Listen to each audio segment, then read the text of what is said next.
जय माता दी मित्रों। गुप्त नवरात्रि के छठवें दिन छठी महाविद्या माँ छिन्न मस्तिका का पूजन किया जाता है। माँ छिन्न मस्तिका अपने भक्तों के लिए बहुत ही दयालु है। माँ छिन्न मस्तिका का स्वरूप अत्यंत अद्भुत एवं निराला है। माँ का यह स्वरूप अपने भक्तों को यह संदेश देता है कि अपने जीवन में शांति के साथ साथ धैर्य भी धारण करना चाहिए। तो आइए जानते हैं माँ के इन अद्भुत स्वरूप का रहस्य, माँ की पूजन विधि एवं कथा। मित्रों, इस परिवर्तनशील जगत का अधिपति कबंध है और माँ छिन्न मस्तिका उनकी शक्ति है। माँ के कटे हुए सर से रक्त की 3 धाराएं बह रही हैं।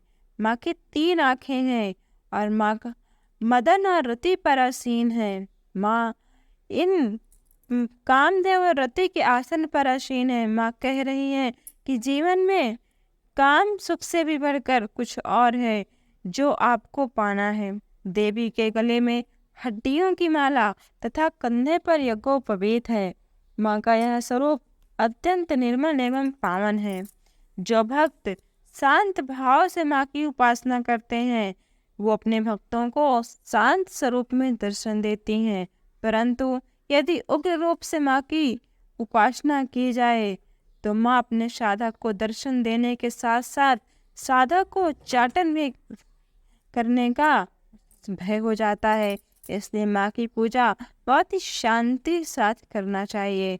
माता का यह स्वरूप अत्यंत गोपनीय है। इन्हें चिंतापूर्णी के नाम से भी जाना जाता है। मार्कंडेय पुराण और शिव महापुराण में माँ के इस स्वरूप की 2 कथाएं आती हैं। ऐसा श्री देवी भागवत महापुराण के अनुसार माँ के इस स्वरूप के पीछे ये रहस्य है कि एक बार माँ ने जब सारे दैत्यों का विनाश कर दिया, फिर भी माँ की 2 सहचरी जिन्हें कृष्णा और रक्ता कहा जाता है और जिनका मूल स्वभाव में नाम अजया और विजया है, उन सखियों की रुधिर पिपासा शांत नहीं हुई। तो माँ ने उनकी रुधिर पिपासा शांत करने के लिए ही अपना मस्तक काटकर उन्हें रुधिर पिलाया था। इसलिए माता को छिन्न मस्तिका नाम से जाना जाता है। परंतु श्री शिव महापुराण में एक कथा आती है कि एक बार माँ पार्वती अपनी सखियों के साथ घूमने के लिए वन से निकली। घूमते घूमते वन में बहुत ही समय बीत गया। तब माँ की 2 सखियाँ विजया और अजया को भूख लग गई। उन्होंने माँ से कहा कि हे तुम तो हमें कुछ खिलाई पिलाई नहीं और हमें बहुत ही भूख लगी है। माँ ने कहा रुको, इतना जल्दी भी क्या है, चलो थोड़ी देर और घूमते हैं। घूमते घूमते माँ को एक अद्भुत सुहाना मानसरोवर दिखाई दिया। माँ ने कहा चलो मैं इसमें स्नान करके आती हूँ, तुम लोग भी चलोगे? उन दोनों ने कहा नहीं नहीं, हमको नहीं जाना है स्नान करने, आप जाइए, हमें तो बस भूख लगी है, हमारे भोजन के लिए आप जल्दी से कुछ प्रबंध कर दीजिए। इधर जब माँ स्नान करने लगी तो उन्हें समय की गणना का भान ही नहीं रहा। माँ को स्नान करते करते काफी समय बीत गया। इधर जया अजया और विजया भूख और प्यास से व्याकुल होकर रुदन करने लगी कि हमें बहुत ही भूख लगी है, हमें बहुत ही भूख लगी है। इससे माँ को स्नान करने में जब बाधा पड़ी तब माँ पार्वती का चेहरा क्रोध से भर आया और क्रोध में भरी हुई माँ ने अपना तुरंत ही उग्र स्वरूप धारण कर लिया। अचानक से माँ के एक हाथ में तलवार और दूसरे हाथ से माँ ने अपने सर को ही अपने धड़ से अलग कर दिया। इस प्रकार माँ के धड़ से कबंध से 3 धाराएं निकली। उसमें से एक धारा अजया, एक धारा विजया और एक धारा माँ ने स्वयं ग्रहण किया। माँ का इस स्वरूप यह अपने भक्तों के संदेश देता है कि जीवन में कैसी भी परिस्थिति हो, मनुष्य को धैर्य धारण करना चाहिए, धैर्य के साथ काम करना चाहिए। यदि चतुर्थ संध्या काल में माँ छिन्न मस्तिका की उपासना की जाए तो माँ साधक को सरस्वती की सिद्धि प्राप्त हो जाती है। इन महादेवी को प्लास और बेल पत्तों से महापूजन किया जाता है। जो भक्त माँ का पूजन करता है उससे उसका लेखन और बुद्धि ज्ञान बढ़ जाता है, उसके शरीर रोग मुक्त हो जाते हैं, सभी प्रत्यक्ष और अप्रत्यक्ष शत्रु परास्त होते हैं। यदि साधक योग ध्यान और साथ साथ में साधक परंगत होकर विख्यात हो जाता है। दुनिया भर के में कामाख्या के बाद सबसे बड़ी शक्ति पीठ के रूप में माँ छिन्नमस्तिका का मंदिर काफी लोकप्रिय है। आइए जानते हैं कि माँ छिन्नमस्तिका का सर्वप्रथम पूजन पृथ्वी लोक पर किसने किया था। एक बार प्रेम से माँ छिन्नमस्तिका के चरणों को प्रणाम करते हुए एवं उनके स्वरूप का ध्यान करते हुए माँ के इस प्राकट्य की अलौकिक कथा को श्रवण करते हैं।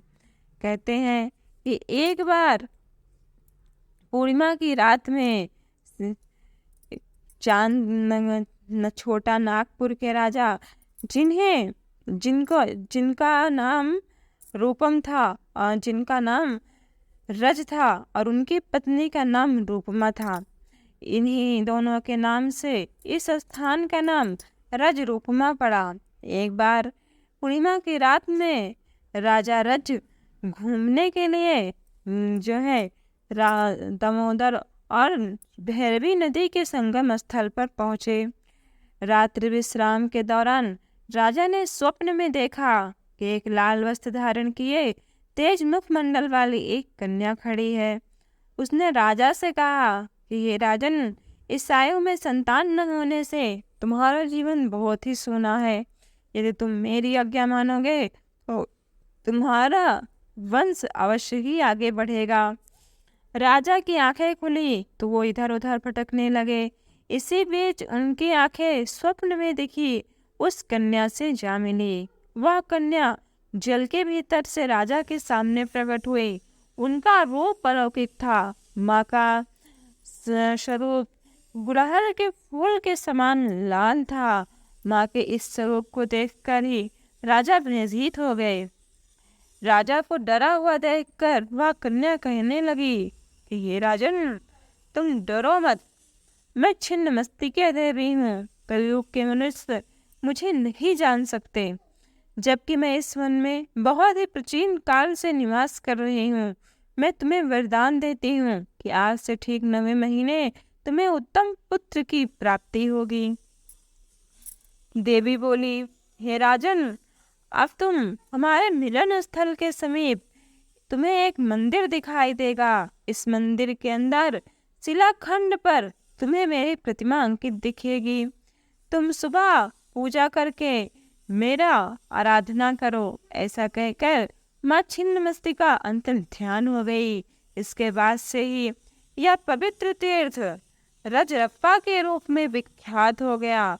रजरप्पा में जो भी भक्त अपने कोई भी मनोकामना कहता है, माँ छिन्नमस्तिका उसकी मनोकामना को अवश्य ही पूर्ण कर देती हैं।